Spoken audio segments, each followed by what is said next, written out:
In 1947, the Indian subcontinent was partitioned into two independent nations, India and Pakistan.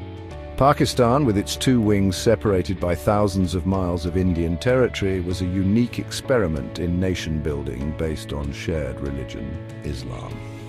However, the cultural and linguistic differences between East Pakistan, present-day Bangladesh, and West Pakistan were profound. East Pakistan, predominantly Bengali-speaking, felt increasingly marginalized by the West Pakistani ruling elite. Despite having a larger population, East Pakistan was treated as a colony, its resources exploited for the benefit of the West. The Bengalis, proud of their rich cultural heritage, resented the imposition of Urdu as the sole official language of Pakistan. This linguistic and cultural chauvinism further alienated the Bengali population. The seeds of discord were sown early on, and the fault lines between the two wings of Pakistan deepened over time. The sense of injustice and economic disparity fueled a growing resentment in the East, setting the stage for a tumultuous struggle for self-determination. The 1950s and 60s witnessed the rise of Bengali nationalism in East Pakistan. The Awami League, a political party advocating for Bengali autonomy, gained immense popularity. The fiery speeches of Sheikh Mujibur Rahman, the charismatic leader of the Awami League, resonated with the aspirations of the Bengali people. Sheikh Mujibur Rahman became the voice of the oppressed, articulating the grievances of East Pakistan.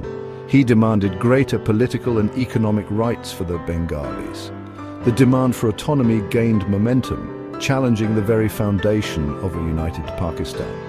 The ruling elite in West Pakistan, threatened by the growing popularity of the Awami League, responded with repression. Political dissent was crushed and Bengali culture and language were suppressed. The chasm between the two wings of Pakistan widened, pushing the nation toward a breaking point.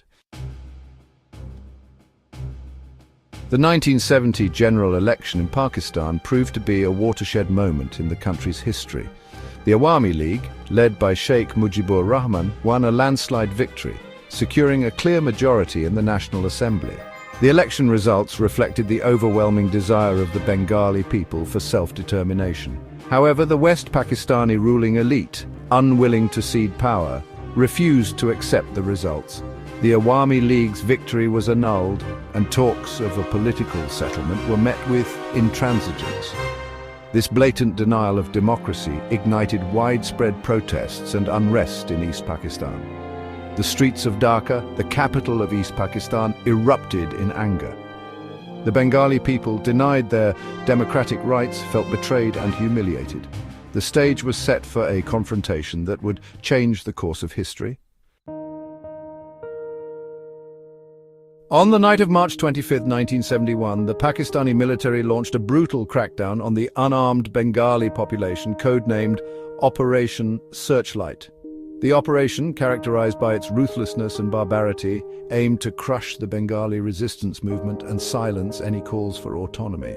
The Pakistani army, unleashed on the streets of Dhaka and other major cities, targeted civilians, intellectuals, and students. Homes were raided, businesses were looted, and places of worship were desecrated. The night sky was lit up by the flames of burning buildings, and the air was thick with the stench of death. Thousands of innocent Bengalis were massacred in cold blood, their bodies dumped in mass graves. The Pakistani army, driven by a toxic mix of racism and hatred, committed unspeakable atrocities. Operation Searchlight marked the beginning of a genocide that would claim the lives of an estimated 3 million Bengalis. Section 5, A Cry for Freedom, the Mukti Bahini and the Resistance Movement. In the face of unimaginable brutality, the Bengali people rose up in defiance. Ordinary citizens, students, farmers, and intellectuals took up arms to fight for their freedom. The Mukti Bahini, a guerrilla force composed of Bengali military personnel and civilians, was formed to resist the Pakistani occupation. The Mukti Bahini, operating in small groups, launched daring attacks on Pakistani military installations. They disrupted communication lines, ambushed convoys, and provided vital intelligence to the Indian forces. The resistance movement, fueled by a deep sense of patriotism and a thirst for justice, gained momentum. The courage and resilience of the Mukti Bahini inspired the Bengali people to resist the Pakistani occupation. The struggle for independence had become a people's war, with every citizen playing their part. Section 6. The world takes notice. International response to the crisis. As the horrors of the genocide unfolded, the world could no longer ignore the plight of the Bengali people. The international community, initially hesitant to intervene in what was perceived as an internal matter of Pakistan, was moved by the scale of the humanitarian crisis. Images of starving refugees fleeing to neighboring India, carrying tales of unimaginable horror, shocked the world's conscience. The United States, despite its close ties with Pakistan, faced growing pressure to condemn the atrocities. India, on the other hand, opened its borders to millions of Bengali refugees, providing them with shelter, food, and medical aid.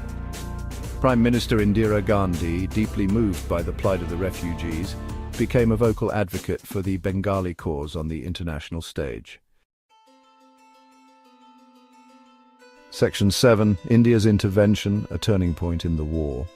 On December 3, 1971, Pakistan launched preemptive airstrikes on Indian airfields, marking the official beginning of the Indo-Pakistani War of 1971. India, having provided material and diplomatic support to the Mukti Bahini, now intervened militarily in support of Bangladesh's independence. The Indian Army, Navy and Air Force, fighting alongside the Mukti Bahini, made significant advances on both the eastern and western fronts. The Pakistani forces, outnumbered and outmaneuvered, faced defeat on multiple fronts. The war lasted only 13 days, but had a profound impact on the course of history. India's intervention proved to be decisive, turning the tide in favor of Bangladesh's independence. Section 8. Victory and Independence, the birth of Bangladesh. On December 16, 1971, the Pakistani army, facing imminent defeat, surrendered to the joint forces of India and Bangladesh. The instrument of surrender was signed in Dhaka, marking the end of the 9-month-long war and the birth of Bangladesh as an independent nation. The victory was met with jubilation and relief in Bangladesh. People took to the streets, waving the new flag of Bangladesh with tears of joy streaming down their faces. The dream of an independent homeland, for which they had fought and sacrificed so much, had finally been realized. Sheikh Mujibur Rahman, released from Pakistani captivity, returned to Dhaka to a hero's welcome.